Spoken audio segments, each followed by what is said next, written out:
Bien, bonjour à tous et à toutes. Je suis très heureux d'être parmi vous ce matin. Je suis donc Michel Delage, je suis le directeur des systèmes d'information du groupe La Poste, et je suis aussi administrateur du SIGREF.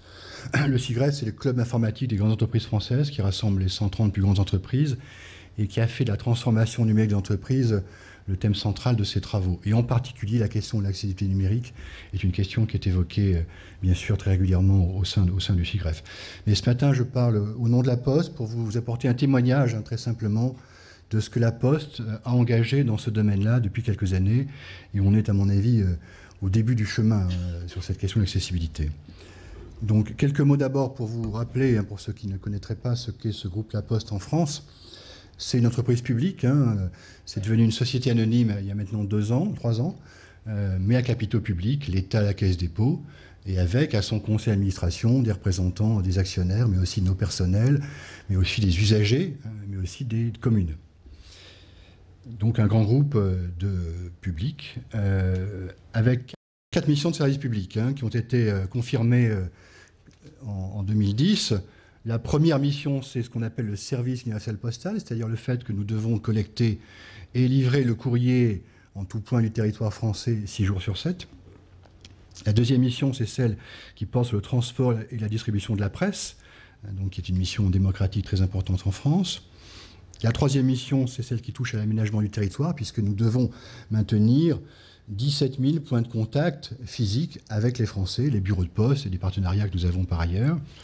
Et puis enfin, la dernière, c'est une mission d'accessibilité. On trouve déjà ce mot d'accessibilité dans le domaine bancaire. La Banque Postale, qui fait partie du groupe, j'en dirai quelques mots, a parmi ses missions le fait de devoir ouvrir notamment un livret A à chaque Français qui le souhaite, et également de lui permettre de faire gratuitement les opérations les plus simples de retrait ou de dépôt d'argent. Donc nous avons des missions de service public qui sont essentielles pour nous, qui sont dans notre ADN, on pourrait dire. Même si par ailleurs nous avons des missions et des activités qui sont très concurrentielles et très commerciales. Donc c'est le mix entre service public et activité commerciale qui caractérise la Poste française. Le groupe La Poste est un ensemble d'activités très diverses qui est finalement assez unique en Europe dans cet équilibre-là en tout cas. Il y a 3 grandes activités. Le courrier, activité traditionnelle, historique, qui représente la moitié du chiffre d'affaires du groupe, qui est une activité essentiellement pour une clientèle de grandes entreprises ou d'administration. Le colis, l'Express, des sociétés comme Chronopost, Exapac ou DPD en Europe, qui est un métier en très fort développement, qui est tiré par le e-commerce notamment, et qui est présent dans tous les pays d'Europe. Nous représentons à peu près 20% du marché européen sur ce marché du colis. La Banque Postale, j'ai évoqué, qui est une banque récente, créée en 2006. Banque de détail, aussi société d'assurance en même temps, avec 10 millions de clients et en très fort développement. Et puis un réseau de distribution qu'on appelle l'enseigne, les 17 000 points de contact, qu'on a transformé très profondément depuis quelques années. Ça sont nos activités actuelles. Ce qu'il faut avoir en tête, c'est que ces activités se transforment très profondément toutes et que nous développons de plus en plus de services numériques dans tous les domaines. Donc la question du numérique, de la transformation numérique et des services numériques est au cœur de la stratégie du groupe La Poste. Le groupe La Poste est aussi un groupe qui a des valeurs très fortes, qui sont réaffirmées à chaque plan stratégique, et en particulier qui considère qu'il a une responsabilité sociale, sociétale, qui est tout à fait essentielle. Pour nous, il n'y a pas de développement sans cette responsabilité, dans toutes les composantes. C'est aussi bien une responsabilité environnementale que sociale, que sociétale vis-à-vis des Français, des usagers, de nos services ou de nos propres salariés.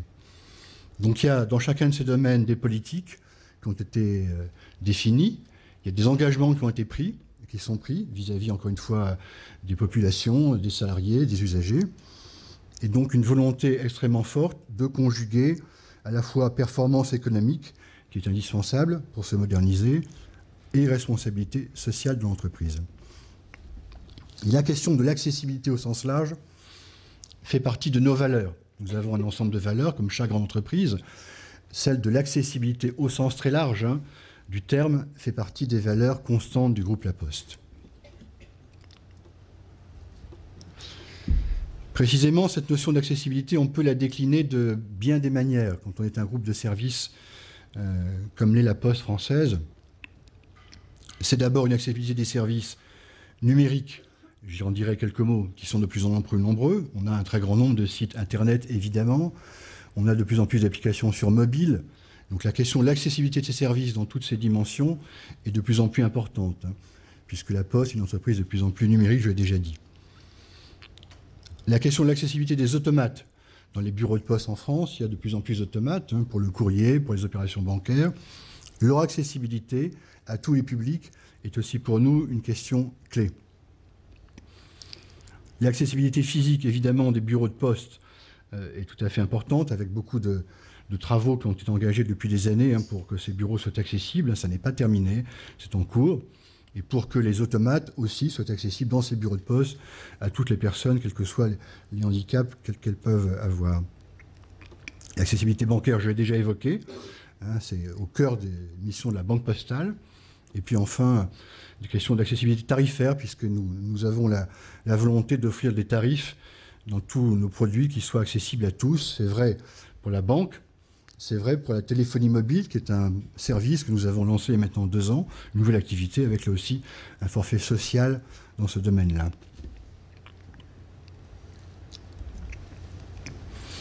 Pour en venir à l'accessibilité numérique, plus précisément, ce qu'il faut savoir, c'est que bien sûr la Poste, comme tout grand groupe, a un très grand nombre de sites, Internet et intranet. Plus de 60 sites Internet avec 13 millions de visiteurs uniques fin 2012. Vous avez là sur la slide quelques-uns de nos sites qui sont les plus fréquentés. Le site de la Banque postale, bien sûr, qui est en plein développement. La Poste.net, qui est la messagerie grand public que nous offrons à tous les Français. Le site du colis, Colissimo, qui est aussi très utilisé. Et puis notre portail institutionnel, qui est la Poste.fr. Donc un très grand nombre de sites.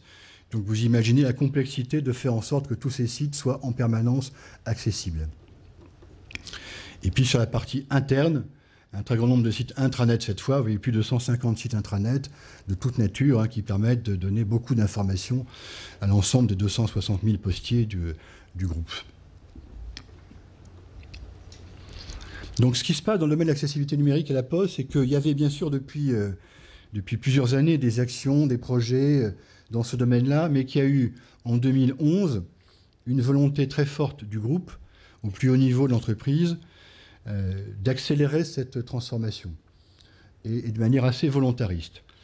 Donc il y a eu une décision qui a été prise par le comité exécutif du groupe, qui est l'instance de direction du groupe, de renforcer l'accessibilité numérique de tous nos sites, les sites intranet et les sites internet. De le faire en prenant comme base de référence un référentiel que vous connaissez, qui est le référentiel général d'accessibilité des administrations, et avec un niveau qui est le niveau A. Donc c'est ce qu'on s'est fixé comme exigence et comme référentiel. Ce qui a également été décidé, c'est très important, vous verrez compte tenu de la complexité d'un groupe comme la Poste, si on veut qu'il y ait des actions suivies dans la durée, il faut une gouvernance très forte de cette action. Donc il y a un comité de suivi qui a été mis en place de haut niveau, avec des représentants de différentes directions, direction informatique bien sûr, direction de la communication, direction des ressources humaines, direction de la responsabilité sociale de l'entreprise. Et ce comité se réunit régulièrement pour suivre l'avancement des travaux dans ce domaine-là. Nous avons défini un protocole de mesure de l'accessibilité avec des indicateurs qui permettent de suivre encore une fois le niveau d'accessibilité de tous nos sites et les progrès que nous faisons. Mais ce n'est pas suffisant. La décision politique, la gouvernance, le suivi, le protocole, les indicateurs, c'est nécessaire à mon avis, mais ce n'est pas suffisant. Et il faut pour ça, et c'est un peu le thème de cette journée, avoir des compétences dans tous les domaines autour de ça. Depuis les concepteurs d'applications, les designers de sites, jusqu'aux développeurs. Donc on a réfléchi à cette question-là, et je vais y revenir. On a considéré qu'il fallait mettre en place des relais de haut niveau d'entreprise qu'on a appelés les référents accessibilité, qui sont dans chacune des directions des systèmes d'information du groupe. Il y en a plusieurs, vous le verrez. Pour outiller la mesure, on a choisi un outil qui est la solution Okawa.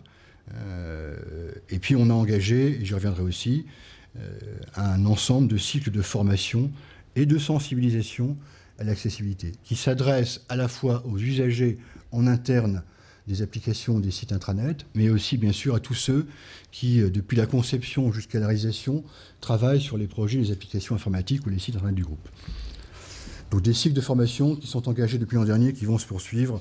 Vous voyez qu'au premier trimestre de cette année, on aura formé près de 200 collaborateurs de différents profils sur ces questions-là. Donc c'est un programme qui a été lancé il y a un peu plus d'un an, qui s'inscrit dans la durée et qu'on suit très régulièrement et qui fait l'objet d'une remontée et d'un reporting au niveau du comité exécutif du groupe, j'insiste là-dessus, donc au plus haut niveau, 2 fois par an. Alors la complexité, elle vient d'où? Dans un groupe comme La Poste, elle vient entre autres du fait que l'organisation de l'informatique dans La Poste, comme dans tout groupe, est évidemment complexe. Je ne vais pas vous commenter ce schéma. Il est compliqué, simplement pour vous dire qu'il y a dans ce groupe plusieurs directions informatiques, dans les branches, dans les filiales. Il y a dans ce groupe plus de 5000 informaticiens.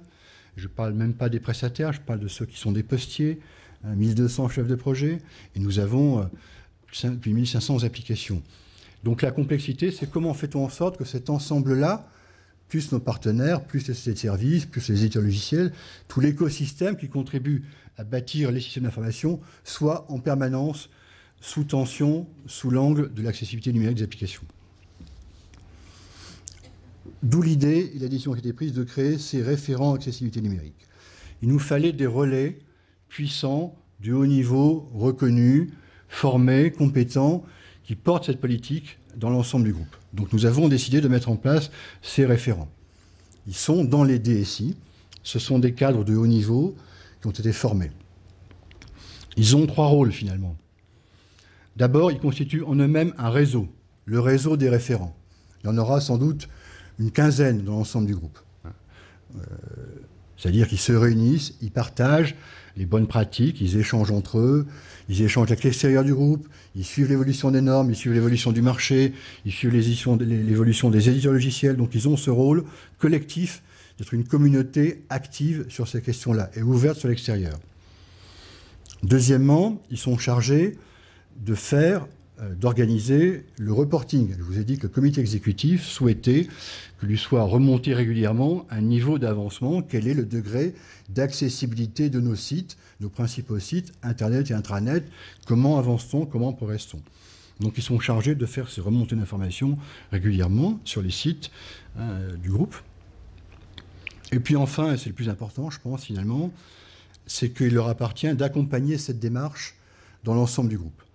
Donc ils doivent veiller à ce que les directives, les chartes de bonnes pratiques de toute nature qu'on a élaborées soient effectivement mises en pratique.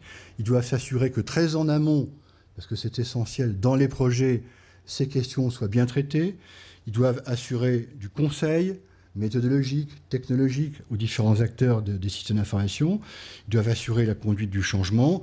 Ils doivent également faire des audits. Ils sont chargés de faire régulièrement des audits de conformité des différents sites. Donc ils ont un rôle d'accompagnement, de support, mais aussi d'audit dans l'ensemble du groupe. Donc ces 15 référents sont pour nous tout à fait essentiels dans la démarche, si on veut qu'elle se poursuive dans la durée. Quelques exemples, je vais bien sûr pas être trop long, mais de ce qui a été fait, de ce que nous allons faire dans ce domaine-là. On a beaucoup travaillé l'an dernier sur la sensibilisation au sein du groupe à ces questions-là. Et en particulier, il y a un DVD qui a été bâti et qui a été diffusé largement dans le groupe sur les questions d'accessibilité, les enjeux qu'il y a derrière, qu'est-ce que ça veut dire, qu'est-ce qu'il faut faire, à quoi il faut être attentif. Donc sensibilisation très large dans l'ensemble du groupe.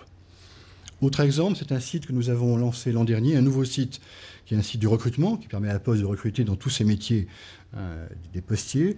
Ce site a été conçu de manière accessible et a obtenu une nomination au Trophée d'accessibilité 2012. Donc c'est un exemple. Tous nos sites, malheureusement, ne sont pas aussi exemplaires que celui-là. Mais celui-là l'est. Et il est important parce que c'est une vitrine aussi, puisque c'est par là qu'on recrute. Pour nous, c'est une vitrine de la Poste. L'idée, c'est qu'on fasse en sorte que d'autres sites, en tout cas le plus grand nombre, soient de ce niveau-là. En 2013, plusieurs actions sont lancées. Nous allons accentuer une démarche qui est engagée pour améliorer l'accueil de nos clients. Et en particulier, Nous allons prochainement sur un de nos sites, qui est le site Service Consommateur, hein, que chaque Français peut consulter et sur lequel il peut s'adresser pour soit adresser des réclamations, soit poser des questions sur les produits et les services. Nous allons expérimenter très prochainement des interactions en langue des signes avec nos clients. Par exemple, et puis également, gros effort cette année pour que tous nos supports documentaires qui sont en ligne sur nos sites institutionnels, tous les rapports d'activité de toute nature, soient parfaitement accessibles, ce qui n'était pas le cas complètement encore jusqu'ici. Donc beaucoup d'actions concrètes, très pragmatiques, vous voyez, qui sont engagées et qui sont suivies au plus haut niveau de l'entreprise. Et je voudrais, pour terminer, par un point plus personnel, si vous m'autorisez, je ne voulais pas faire cette présentation ce matin sans rendre hommage à quelqu'un que certains d'entre vous connaissent certainement, qui est Julien Perben, qui nous a quittés il y a quelques semaines.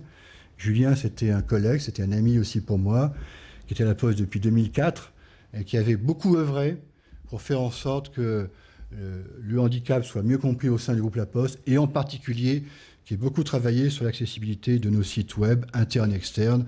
Et je voulais encore une fois lui rendre hommage ce matin. Il aurait été là, certainement, si vous n'avez pas quitté il y a quelques semaines. Voilà ce que je voulais vous dire. Merci de votre attention. Et bien sûr, je suis à votre disposition s'il y a quelques questions ou quelques remarques sur ce que je viens de vous dire. Merci beaucoup.